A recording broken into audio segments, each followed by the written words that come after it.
এই কাঁঠালের সিজনে কাঁঠালের আঁটি দিয়ে এত সুন্দর একটা রেসিপি প্রস্তুত করা গেলে মন্দ হয় না।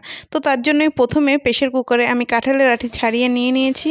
তো এটাকে একটা সিটি মারতে দিয়ে দিচ্ছি। এরপর কড়াইতে সামান্য তেল নিয়ে গরম করে তার উপরে আমরা শুকনো লঙ্কা দিয়ে ভেজে নিচ্ছি কিছুক্ষণ। শুকনো লঙ্কা ভাজা হয়ে গেলে তুলে নিয়ে এখানে আমরা পেঁয়াজ দিয়ে দিচ্ছি। পেঁয়াজে আমরা কিছুটা পরিমাণ লবণ ও কিছুটা পরিমাণ হলুদ দিয়ে ভালো করে মিশিয়ে আমরা এটাকে ভেজে নিচ্ছি। তারপর আগে থেকে সেদ্ধ করে রাখা কাঁঠালের আঁটিটি ভালো করে এখানে আমরা ভেঙে নেব, যাতে আমাদের মাখতে সুবিধা হয়। সব কাঁঠালের আঁটি ভাঙা হয়ে গেলে তারপরে আগে থেকে ভেজে রাখা লঙ্কাকে লবণ দিয়ে আমরা ভালো করে একটু মেখে নেব। লঙ্কাগুলো ভালো করে ভেঙে নিতে হবে। তারপরে সব উপকরণ দিয়ে ভালো করে আমাদের কাঁঠালের আঁটিগুলো মেখে নিতে হবে। দেখতেই পাচ্ছ, দেখতে কত সুন্দর লাগছে এবং লোভনীয় লাগছে। আমি এটা বলতে পারি, যারা কাঁঠাল পছন্দ করে না কিন্তু তারা যদি একবার এই কাঁঠালের আঁটির ভর্তা খায়, তারা অবশ্যই কাঁঠালের আঁটির